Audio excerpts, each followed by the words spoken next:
Welcome to the Drink a Little podcast, where we talk about exploring the world of wine and spirits while not letting it take over your life. My name is Kelly Doherty. I'm a joyful child of God and a certified life coach. I'm also a wine educator and wine and spirits brand designer. I'll show you how you can navigate your life, your relationship with alcohol, and how that mindset spills over into the rest of your life.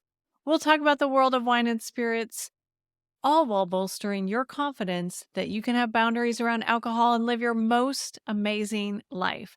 This is episode number 29, Chasing Rain. And how this works is we taste a little wine at the top of the show and see where something about that wine leads us into talking about the world of umbrellas and our nervous system. So today we're talking about Chasing Rain. This is a 2019 Red Mountain Washington Merlot called Chasing Rain. This location is special to me. It is a place I've been to many times, Red Mountain, Washington. My visits were both Red Mountain and Badger Mountain across the way. And so that is apple growing and grape growing country. So shout out to all of those farmers up there. What a beautiful, beautiful area outside of Tri-Cities, Washington. So this is a very arid area, very little rain. So the brand makes sense on this. Chasing Rain is its name. I looked this up and it is an 85% Merlot with 15% Cabernet. We're going to pour a little bit in the glass here.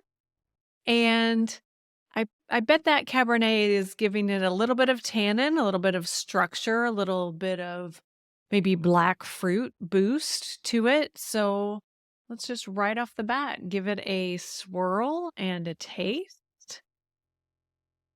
Okay.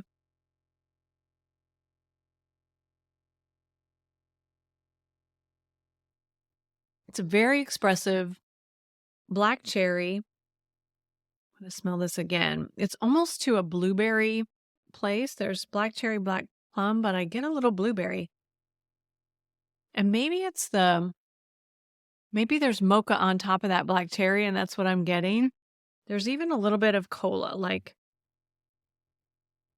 Coca-Cola, licorice, something in there in that spicy category. This is really comforting, really dense and fruity. It's actually fascinating. It's one of those things where if someone said cedar to me, I'd be like, yes, cedar's in there, but it's cedar or cigar box, something like that. It's so fascinating how if someone says that to you, then you're like, yes, I can identify it. It's very challenging to learn to put those descriptors on wine. So don't beat yourself up if you're still trying to pick a fruit and pick a something related to the oak aging on these wines. It's so fun to learn that and be wrong a lot and be right a lot and learn from those around you. So this is a beautiful wine. You just need to try. And so I want to describe the label to you though. It's called Chasing Rain, like we said. It's literally a blue umbrella with one of those curved handles.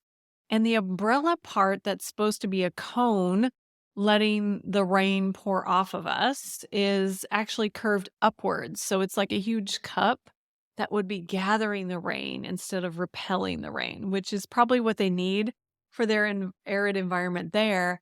But what we're talking about today is emotionally holding on to rain. And it's so interesting that people say things like control your emotions. And to me, that is like trying to hold on to the rain. I think a lot of cultures are very expressive and do share their emotions, but a lot of cultures are very keep it inside. And so today I'm talking to those people that have been raised the keep it inside people. And it's really about your holding capacity. And if you look at this umbrella, it's like a regular size umbrella. You're only going to be able to hold so much rain or so many things that are coming at you. And at some point, your emotions are going to overflow. So the image of this umbrella today could be totally collapsing. It's full of water, it's full of emotions, and you're standing there soaking wet because you have hit your capacity. And so the question is, do you want to keep testing the capacity, or do you want to work on things that allow an umbrella to do a job and protect you? And in our case, the umbrella is our nervous system, and it needs some little tending to. It can handle a lot, but at what point do we want to push it to? We've all seen the results of someone who has pushed their umbrella nervous system a little bit too far. A relatively small thing can happen, and you've seen someone who acts disproportionately angry or upset to what is actually happening. The disproportion is because they're already at capacity and they've already held on to too much. And then this is a random drop of rain that overflowed the umbrella of emotions. And so I want to share with you some of those symptoms of what this overflow looks like so you could recognize it in others, recognize it in yourself in order to look for a different pathway of how to deal with things. So an overactive nervous system or an overflowing umbrella, those symptoms are anxiety, panic attacks, nervousness, insomnia, breathlessness, a total inability to relax, not able to sit still, jumpy, jittery, even poor digestion, actual fear. All of these things, even resulting in physical symptoms of high blood pressure, high cholesterol, many different things. And often we look outside of ourselves to alcohol or other things to numb those exact feelings, the anxiety, the panic attack, those inability to relax feelings. And so it would be super simple just to say, hey, share your emotions, don't let things build up. But saying don't do this is not actually very practical when you've been in the habit for your whole life of holding on to things. And sometimes we just let a little bit out here. We let a little bit out with our family. We let a little bit out at work, and then we suck it back in, you know?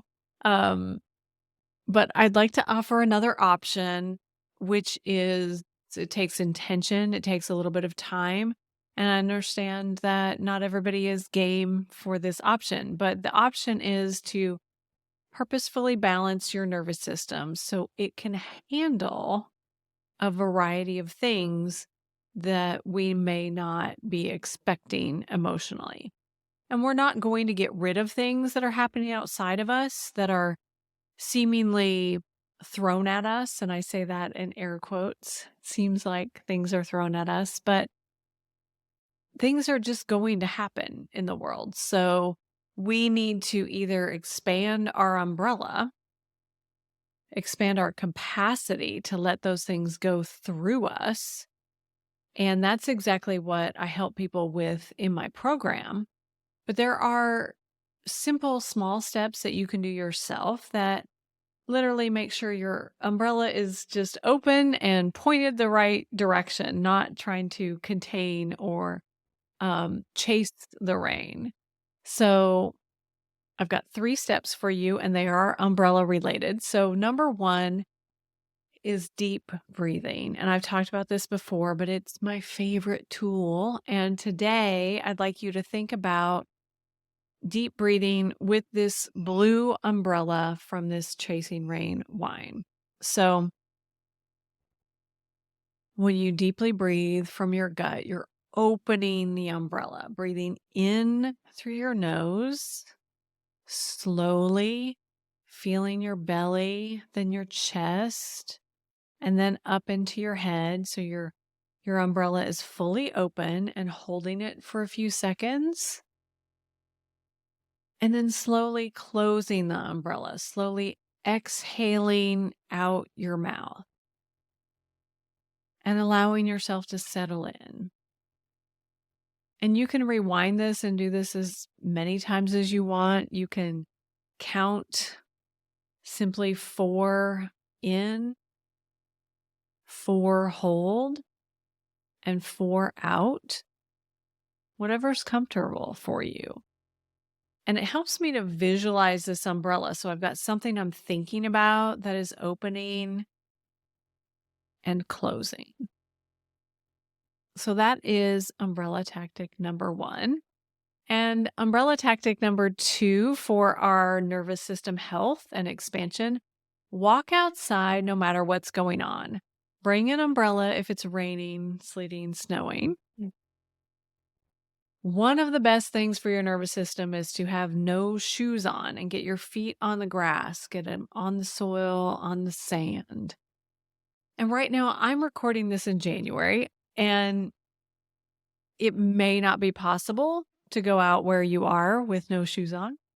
And we've just gone through a lot of icy freeze here and then a lot of rain. So I get it that you may not want to be barefoot on the grass outside, but that freshness, at least on your face, does wonders. Even just a few minutes, even if you need to use an umbrella, get outside today. It is okay to walk in the rain. And better yet, combine umbrella step 1 and 2. So do your deep breathing outside. And I'm talking to myself. It sounds so easy, just go outside, but we all need to be reminded. So I'm here reminding you, I'm here reminding me, we are built to be outside. And step number 3, umbrella tactic number 3, is to slow down. I want you to think about my friend that visited from a country many years ago, and she didn't know how to drive in the rain. So it rained, and she didn't know to slow down because they literally didn't have much rain at all where she was from.